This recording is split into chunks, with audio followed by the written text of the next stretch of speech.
Hello and welcome to the first session of Java video series in this for flow control. Right, we have covered the basics of the Java.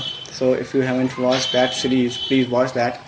It's a small series of just 15 to 16 videos, and I hope you will like it. Now we are beginning with the concept of the flow control in Java. So what is flow control? So flow control is describes the order in which the statements will be executed in runtime. So how the statements are going to be executed, which statement will be executing after which, is the concept of the flow control. So we have three categories related to flow control. In this we have selection statements, and in selection statement we have if else and switch case default scenarios. We will discuss about the if else and switch case defaults in this session, and of course switch case default we will be discussing later. This session is for if else of the selection statements. Next is iterative statements. When we want to loop through or when we want to execute for some particular commands or some particular conditions or some particular processes, then we go for the iterative statements or looping statements. Right? We check for certain conditions and then we loop it, or we execute this particular statement. Then the transfer statement, when we want to come out or go into a particular looping under conditions, and this is somewhat related to transfer statement. Iteration and transfer is not related to each other, is somehow related to each other. The correct word should be somehow, where you can use the transfer statements in iterative statements and selection statements as well. So let's begin with the process of if else statements. So what are if else statements? Consider you have a coin and you toss it, and if head comes you win, and if tail comes you lose. Right? So you have two options. So you have two selections, one is head and the other is tail. For one you are going to win, and for the other you are going to lose. So in Java, if you use if else statement, how will you write down that condition? So you will write down if and then you use the condition. If we have head, we win, else we lose. So you are going to check the condition for once only. Right? If it is head, then I'm gonna win. If it's not, then I'm gonna lose. So if head, I win. If head, we win, else lose. Right? So this is the basic concept of the if else selection statement. It's a very simple concept. So let's discuss about this syntax of the if else. So what it says that if, and then you check the condition, and the condition has to be either true. If the condition is true, then it's gonna work the true part, and if it is false, then it's gonna work the false part. So this B should be a boolean type, right? It should check for the true or the false of the conditional or the argument of the if. Now if this is true, this part will be executed. Else, it means what? It means that the condition is not true, right? If this is true, this part will be executed. Else, this part will be executed. Right? So this is a very simple and straightforward syntax. So the argument to the if statement should be a boolean type. This is very important point. We will discuss and see the cases related to this point.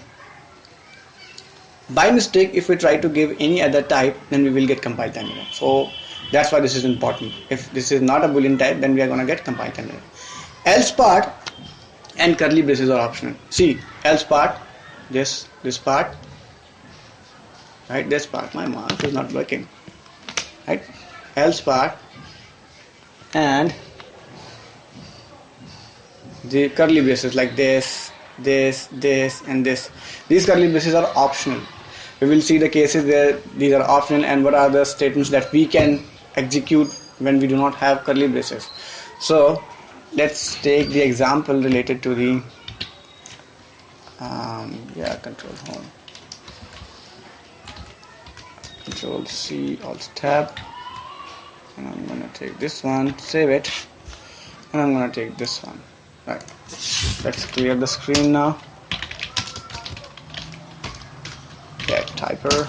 Anyway, so this is the error. Why? If you see the program, you have x over here, right? X is equals to 0, and you are passing an integer over here, and we have discussed that we can pass only the boolean value over here. So this is not gonna compile fine. It's gonna give the compile time error stating that you are passing what? Integer. Found is integer, but required requirement is of boolean, so please pass the correct one. So let me improve this by changing this to boolean x, and when you have boolean you do not have 0, you can have only false or true as the values. These are the only values related to the boolean, and these are the values, not the keywords. Remember, these are the literals and they are the reserved literals. So we have discussed about all these things in our early video sessions related to basic series of the Java. So if you are interested, go watch that part, it will be clear to you over there. Now let me quickly, I hope I have saved the code. Now I have turned it into false and true. Now this conditions, let's check this. If false, right, if x and x is false, if false, then this is not going to be executed.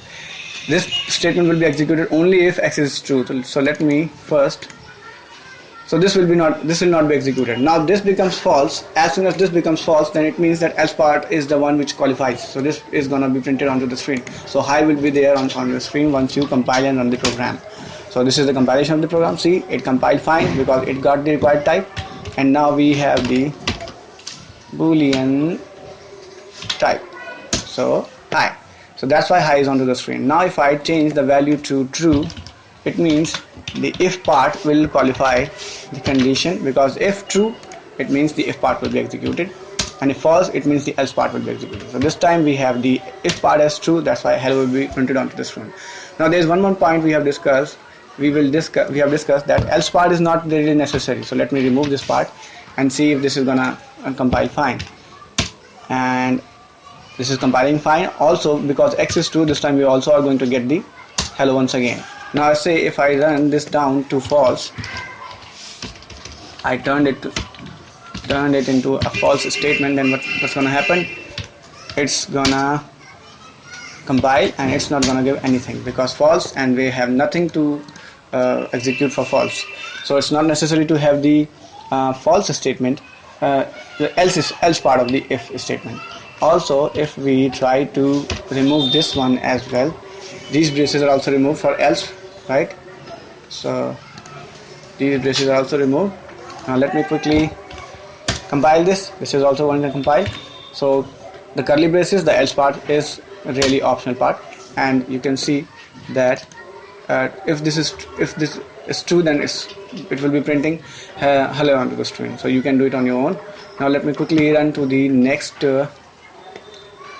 PowerPoint slide. So there are 2 points, namely these are without curly braces, only one statement is allowed under if. So if there are no curly braces in if, then only one statement which comes after the if condition statement will be allowed. And this statement should not be declarative statement. Point number 1, right? If there are no curly braces, one statement will be the one which will be considered inside the if. The other statements will be considered outside the if. So this is one. This is very important point, and when interviewer asks, when many of the time we miss the curly braces, and in a hurry we take all the conditions inside the if statement. So please watch for the curly braces. When it comes to compiler, it's gonna watch each and everything very minutely. So this is one thing. The next point is that it should not be a declarative statement. You can print something onto the screen, but you should not declare something, right? It should not be a declarative statement. For example, int x is equals to 10 or 20 or 100, like this. It should not be there onto the screen if there are no curly braces inside if. If there are curly braces, then you can you can have the declarative statement over there, right? Now semicolon is a valid Java statement. If you are just typing in semicolon, then it's perfectly valid, although it's not going to do anything. That's why it's known as empty statement as well. There is no dangling if else problem in Java. When we use multiple if else blocks, then we get confused as to which else belongs to which if, or which if belongs to which else. That's the problem of dangling else if else. But this is not the problem with the Java. What's the solution is that the nearest if will be matched to the nearest else, or nearest else will be matched to the nearest if. This is the solution. So this point being said, let me take the test files now, and I'm gonna quickly run these things because I'm in a really hurry right now. So I hope I will be doing things quickly. So let me save this.